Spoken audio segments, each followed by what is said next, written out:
वाहेगुरु जी का खालसा, वाहेगुरु जी की फतेह। बादशाह बाबर की मृत्यु के बाद उसका बड़ा बेटा हुमायूं बादशाह बना, लेकिन शेर खान ने कन्नौज में हुमायूं को हराया और भारत का राज्य जीत लिया। हुमायूं अपनी जान बचाने के लिए आगरा से लाहौर भाग गया। पंजाब पहुंचने पर हुमायूं को एहसास हुआ कि उसके पिता बाबर को गुरु नानक ने बताया था कि उसके 7 वंशज भारत पर शासन करेंगे। गुरु नानक द्वारा बोले गए शब्द झूठे क्यों हो रहे थे, जबकि वे अपनी दूसरी पीढ़ी में थे।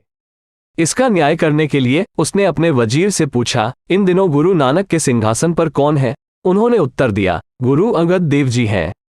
उनका डेरा ब्यास नदी के किनारे खडूर गांव के पास है। हुमायूं वजीर को लेकर गुरु अंगद देव जी के खेमे में पहुंचा। उस समय गुरुजी बच्चों को पढ़ा रहे थे। हुमायूं जाकर खड़ा हो गया। गुरुजी अपनी साधना में लीन होकर बच्चों को पढ़ाते रहे। उन्होंने हुमायूं के आगमन पर अधिक ध्यान नहीं दिया। ये देखकर हुमायूं को बहुत क्रोध आया।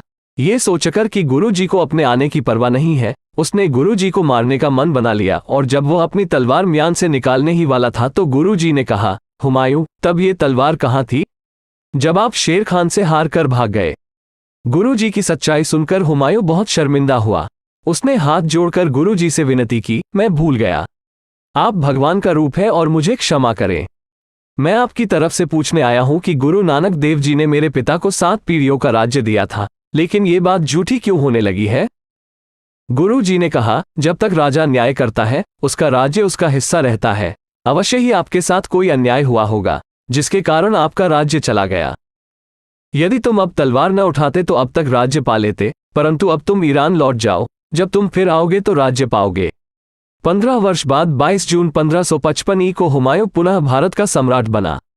गुरु नानक देव जी और गुरु अंगद देव जी की बात सच हुई।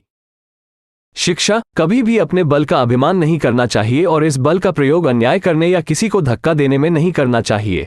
ऐसा करने से ईश्वर शीघ्र ही किसी के बल से वंचित कर देते हैं। वाहेगुरु जी का खालसा, वाहेगुरु जी की फतेह।